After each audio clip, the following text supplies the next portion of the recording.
Yoshino? It's not a place, it's a boat. It's a boat? It's a boat. Tozawa uses it to get his business associates laid. Paulina's on it? I don't know, Selamat datang, dan terima kasih sudah klik video ini. Sejauh yang kita tahu dari series Tokyo Vice episode 8 adalah Jack dan Samantha masih mencari tahu tentang Paulina yang tiba-tiba menghilang. Samantha yang sudah mencari informasi dan meminta tolong ke Sato sekalipun tidak dapat membuahkan hasil. Terakhir dia pergi ke Jake, si wartawan. Mungkin, akhir musim 1 ini terlalu tanggung dan banyak misteri di dalamnya. Nah, misteri tersebut akan saya bahas di sini. Sebelum memulai, video ini mungkin mengandung spoiler. Adegan dimulai ketika Samantha terbangun dari tidur. Sepertinya Sam di sini sudah enak-enakan semalam dengan Jake sekaligus meminta bantuan. Samantha menemukan catatan dari Jake yang menjanjikan bahwa akan mencari informasi tentang Paulina yang hilang di episode 7, dan Jake meminta Meicho untuk menyelidikinya. Saat Jake kembali dari Meicho, Samantha melihat kamar Jake. Perhatiannya akhirnya beralih ke dinding yang ditutupi klip koran tentang Tozawa. Saat Jake kembali membawa sarapan untuk Sam, dia memberitahu Sam bahwa dia tidak mendapat informasi saat meliput. Jake mencoba mengatakan untuk melapor saja ke polisi untuk kasus orang hilang. Namun Samantha dengan tegas menolak saran Jake tersebut. Karena menurut Sam, Departemen Kepolisian dalam menyelesaikan kasus orang hilang bagi warga asing atau gaijin sangat buruk. Sempat terfikir bagaimana Samantha tahu tentang Yoshino, Jake menyadari bahwa ini terkoneksi dengan Tozawa di bar, tempat Paulina di mana telah berutang besar.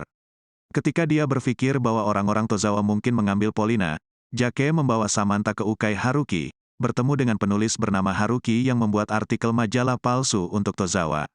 Untuk mengorek informasi dari Haruki, Jake dan Sam terpaksa memakai sabu. Samantha bertanya kepadanya tentang Yoshino, dan Haruki memberitahunya bahwa Yoshino bukanlah sebuah kota, tetapi sebuah perahu milik Tozawa, di mana dia membawa wanita sebagai hiburan. Khawatir kalau Paulina mungkin dalam bahaya, Sam kemudian bergegas pergi dengan Jake yang mabuk sabu. Dalam perjalanan pulang, Samantha dihentikan oleh pacar Paulina bernama Akira, yang memberitahunya bahwa penculik Paulina telah menghubunginya dan meminta 10 juta yen sebagai tebusan, jika tidak, mereka akan membunuhnya. Karena ingin menyelamatkan sahabatnya, Sam pulang dan mengambil semua tabungan yang dia miliki untuk menyewa klub dan bertemu Akira. Walaupun Sam sempat curiga, sayangnya dia tetap tertipu. Akira melarikan diri dengan mobil yang berpura-pura sebagai penculik Paulina.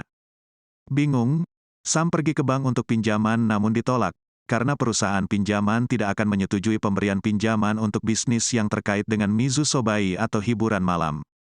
Dia akhirnya pergi ke Duke, bos lamanya di Onyx, dan membuat keputusan yang akan mengubah hidupnya di masa depan. Di sisi lain, Miyamoto bertemu dengan Katagiri karena dia tahu bahwa Katagiri mencoba menjebaknya untuk mendapatkan informasi mengenai Tozawa.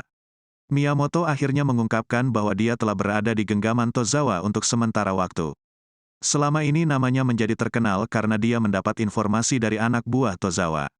Tetapi ketika informasi itu tidak diberikan oleh Tozawa, Miyamoto terpaksa mulai bekerja sama kepada Tozawa mengenai penyelidikan. Miyamoto kemudian bertanya kepada Katagiri, apakah dia harus menyerahkan surat pengunduran dirinya atau mengaku kepada atasannya, yang mana Katagiri menolak kedua saran tersebut. Dia memperhitungkan sikap Miyamoto dalam bekerja karena selama ini kemampuannya sebagai polisi cukup bagus. Jadi mereka berdua memulai rencana untuk menjebak Tozawa. Miyamoto kemudian bertemu Tozawa, dan memberitahu informasi bahwa Katagiri akan menangkapnya dan itu membuat kerjasama di antara mereka sudah berakhir. Miyamoto kemudian bertemu dengan Katagiri di sebuah restoran di mana mereka membuat rencana untuk menjebak Tozawa di pelabuhan selatan Yokosuka karena dia menyimpan sabu di sana. Miyamoto merencanakan agar Katagiri bisa menangkap basah Tozawa. Setelah mereka sampai di pelabuhan, Miyamoto pergi sendiri, namun setelah lama menunggu tak ada kabar, akhirnya Katagiri curiga, dia memasuki gudang dan bersiap untuk menyerang. Tiba-tiba 2 lampu terang menyala ke arahnya. Tozawa dengan tenang mengancam keluarga Katagiri. Dia tahu di mana keluarganya tinggal, dan segalanya, cukup jelas bahwa Tozawa telah mengawasi rumahnya. Katagiri yang shock tidak mampu menembak Tozawa, dan dia pun berjalan pergi menaiki pesawat, mungkin terbang ke AS untuk mendapatkan transplantasi. Sementara itu Jake, setelah mendapat persetujuan Maruyama di kantor untuk membahas mengenai artikel baru, yaitu gadis yang hilang bernama Paulina. Jake pulang ke kosannya, namun dia diserang dengan kejam oleh anak buah Tozawa. Beruntung serangan itu hanya untuk peringatan agar menjauh dari bisnis dan pacar Tozawa. Terluka, linglung, dan gegar otak, Jake menelpon keluarga karena teringat Jessica adiknya saat kejadian itu dan ia pun berbicara dengan ayahnya. Menjelang akhir episode 8, misteri yang belum terpecahkan adalah kejadian setelah Samantha gagal mengajukan pinjaman bank, ia bertemu Sato.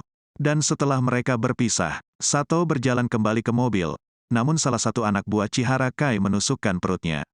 Sato jatuh ke tanah, darah menggenang di perutnya. Di sini yang menusuk adalah Shikoki.